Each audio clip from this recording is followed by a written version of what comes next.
আসসালামু আলাইকুম রহমতুল্লাহ। স্ক্রিনের মধ্যে তিনজন দানব খেলোয়াড়কে দেখতেছেন, যে র্যাকেট খেলার মধ্যে খুবই পরিচিত আমাদের এলাকার কিং খান, এবং রয়েছে আমাদের বাপুকা এবং বড় ভাই সজীব ভাই।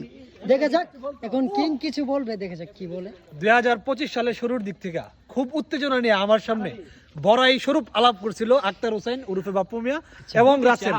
এই রাসেল সদাগর এবং বাপু আমাদের এবং সজীবকে বলে, আমাদের মতো দানবীয় ভাগা প্লেয়ার অত্র অঞ্চলে খুঁজে পাওয়া মুশকিল। তারা আমাদেরকে চ্যালেঞ্জ ছুড়ে বলে আমরা তাদের সাথে খেলবো। এই পর্যন্ত 10 থেকে 12টা ম্যাচ খেলছে, প্রত্যেকটাই একদম জঘন্যভাবে তারা পরাজিত হয়েছে, যার সাক্ষী স্বরূপ আশেপাশের দর্শকদেরকে জিজ্ঞাসা করলে আপনারা বুঝতে পারবেন। এবং প্রত্যেকটা খেলায় আমরা দাপটের সাথে জয়ী হয়েছি। এবং সর্বশেষ ম্যাচে